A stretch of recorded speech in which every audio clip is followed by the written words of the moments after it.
Je n'oublie pas non plus les problèmes de gouvernance qui nécessitent assurément des mesures fermes et diligentes.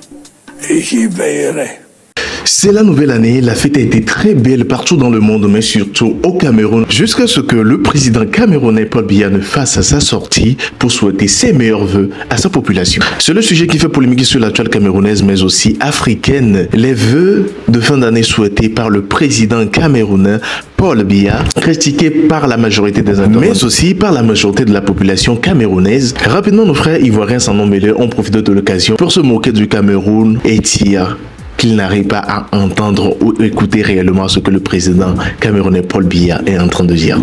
Mais là n'est pas réellement la question. Beaucoup de Camerounais ont fait des vidéos là-dessus. D'autres qui disent qu'ils n'arrivent pas réellement à trouver ne serait qu'une seule vérité dans le discours du président Paul Biya, parce que le discours n'était pas destiné juste à souhaiter les meilleurs vœux, mais aussi à donner le planning de l'année, le planning du gouvernement pour cette nouvelle année 2025. Et on peut dire que les Camerounais ne sont pas encore prêts à être bernés.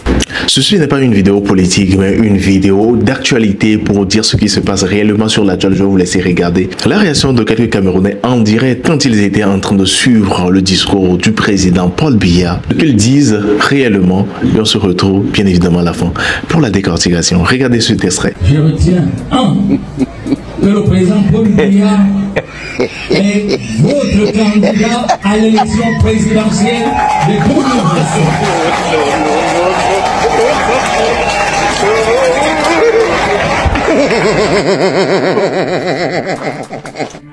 N'attendez pas les élections, nous savons que c'est en 2025.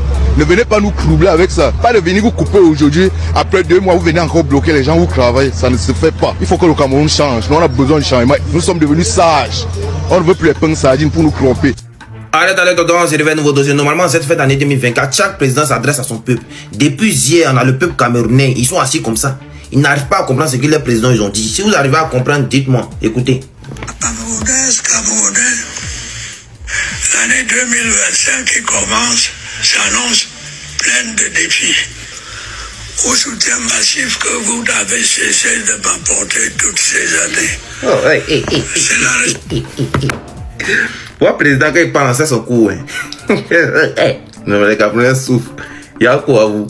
C'est mieux, vous allez donner vos avis dans les commentaires. Abonnez-vous. Salut. Peace. De 8000 ménages au réseau d'eau potable a conséquemment été lancé dans cette ville-là.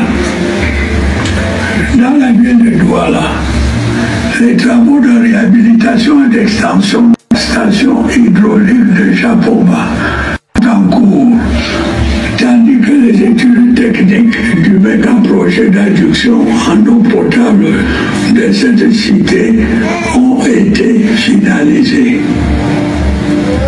La remise à niveau des stations de production d'eau potable se poursuit dans plusieurs villes secondaires. Notre ambition est de doter chacune de nos localités d'une eau de qualité à la mesure des attentes de nos concitoyens. Dans le même temps, nous allons poursuivre les efforts visant à améliorer l'offre des soins en renforçant le plateau technique des hôpitaux et en densifiant la carte sanitaire. C'est le sens de la récente mise en service des centres hospitaliers régionaux de Gangere et de Bertois. Dans la de défense et de police, des autorités administratives et des populations, notre pays est resté stable, malgré un environnement international particulièrement troublé. Certes, quelques-unes de nos localités demeurent confrontées aux attaques lâches des groupes terroristes et à la grande criminalité. Je puis cependant vous assurer que tout est mis en œuvre pour assurer une paix durable sur toute l'étendue de notre territoire. La criminalité dans nos centres urbains et dans nos zones rurales est combattu vigoureusement par les forces de maintien de l'ordre, à qui je souhaite adresser ici tous mes encouragements. Je me réjouis tout particulièrement des progrès enregistrés dans le combat contre le groupe terroriste Boko Haram. Les opérations menées ces dernières années par nos forces armées dans la région de l'extrême nord ont permis de réduire fortement les capacités de nuisance de ces terroristes qui en sont maintenant réduits à ne s'attaquer qu'à des civils innocents.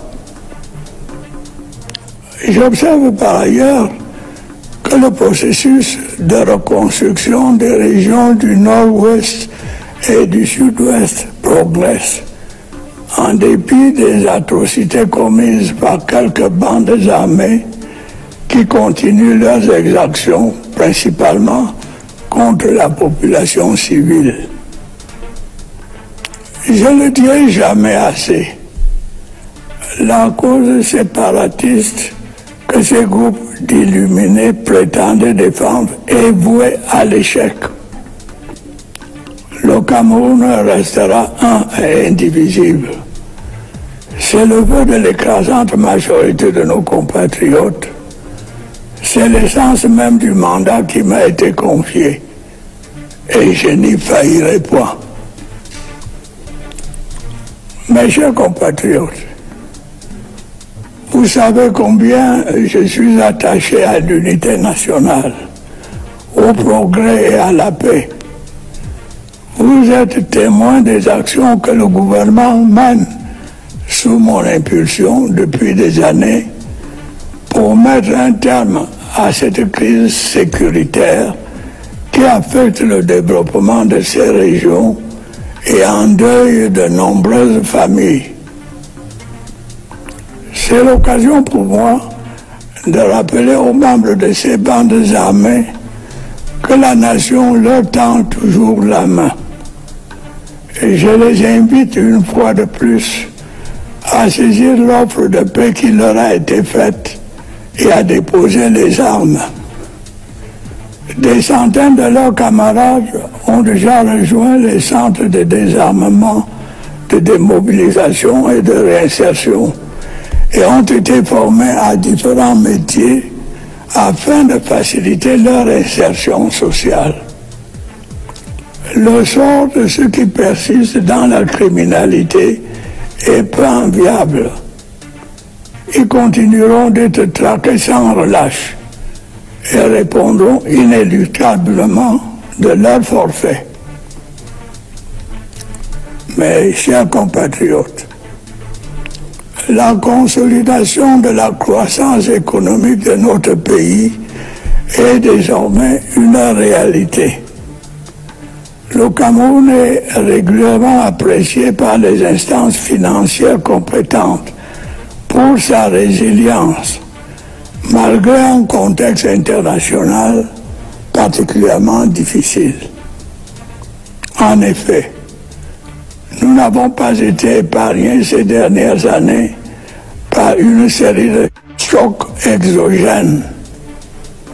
La guerre en Europe de l'Est, les conflits au Proche-Orient, la morosité du marché des capitaux et des matières premières, les perturbations climatiques, les tensions inflationnistes et les fluctuations des cours du pétrole ont ralenti nos perspectives de croissance.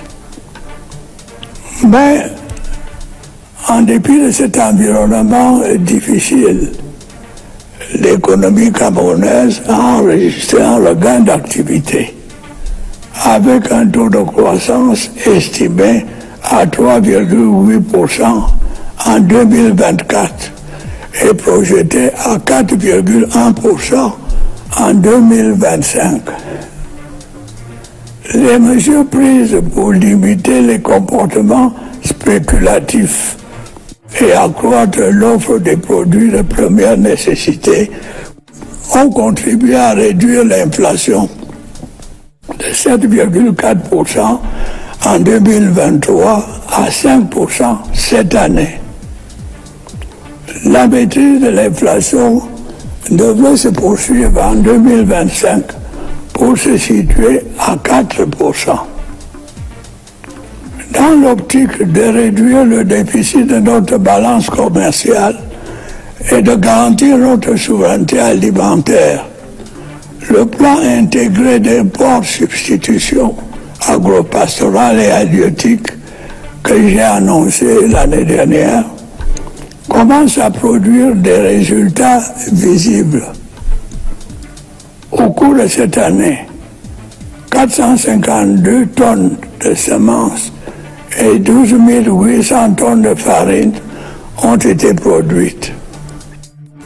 Par ailleurs, notre répertoire de produits exportés s'étend désormais aux produits industriels, notamment à l'aluminium.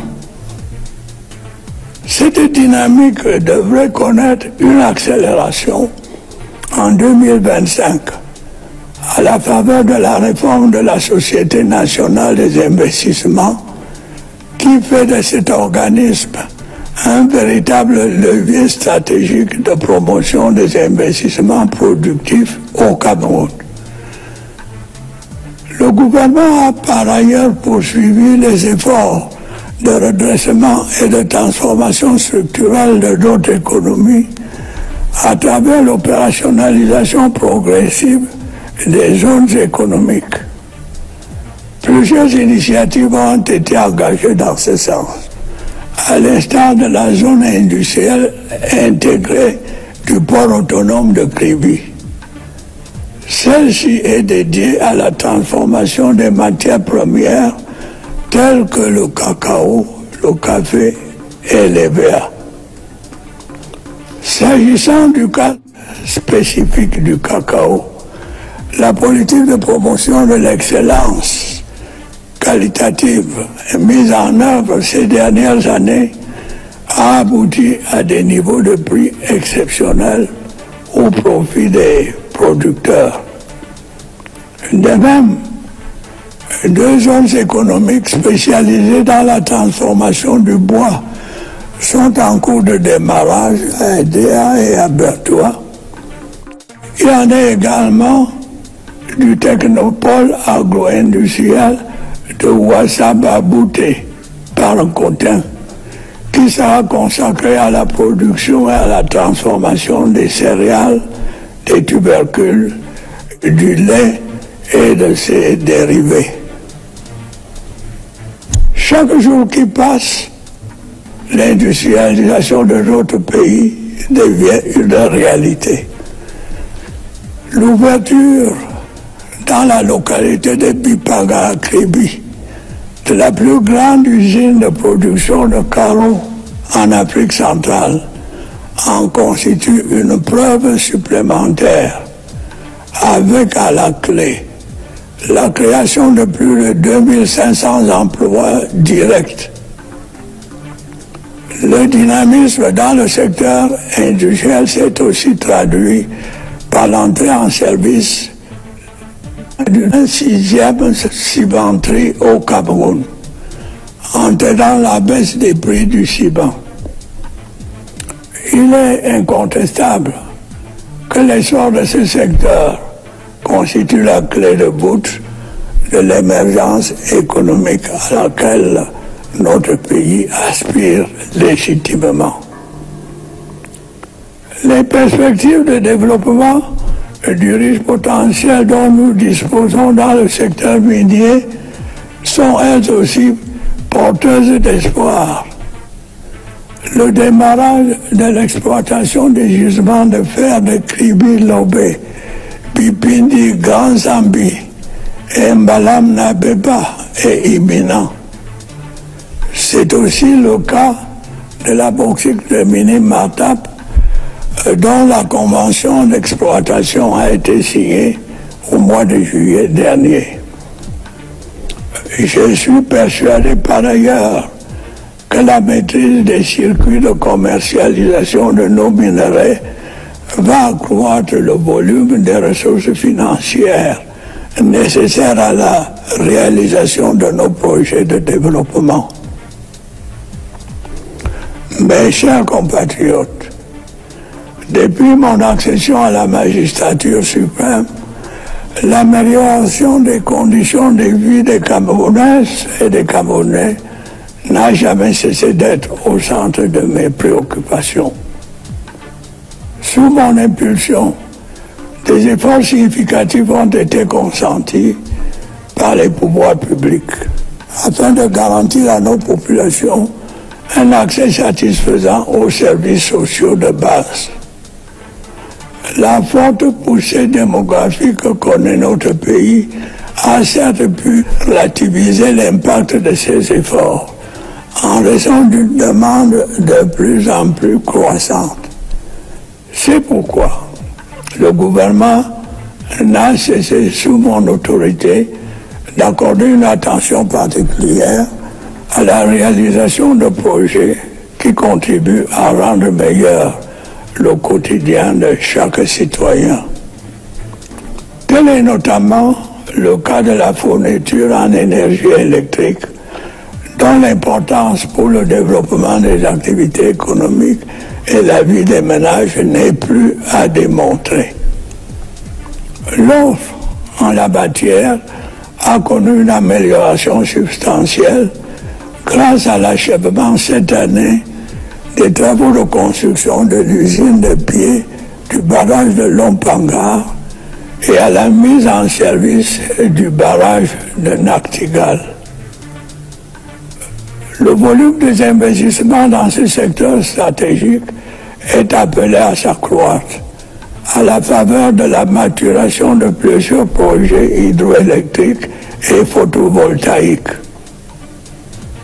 Pour ce qui est des zones rurales notamment, la 4e phase du projet d'électrification des 1000 localités par l'énergie solaire va se poursuivre.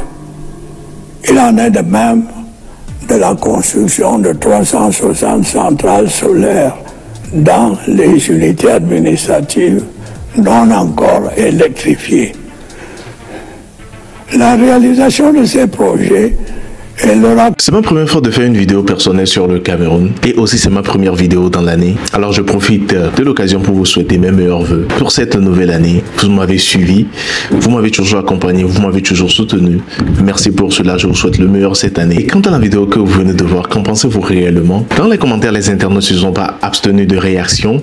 Ils ont dit réellement ce qu'ils pensent, mais surtout, ils ont mis l'accent sur l'âge de leur président, 92 ans, qui demande encore un nouveau mandat. Qu'en pensez-vous réellement? N'hésitez pas à l'écrire dans les commentaires, mais surtout à me souhaiter aussi vos vœux, car vos vœux me sont réellement chers. Et je vous rappelle que c'est juste sur cet âge que vous serez au parfum des actualités mondiales, mais aussi camerounaises. On se capte bien évidemment dans une prochaine vidéo. C'est ton gars, Mr. J.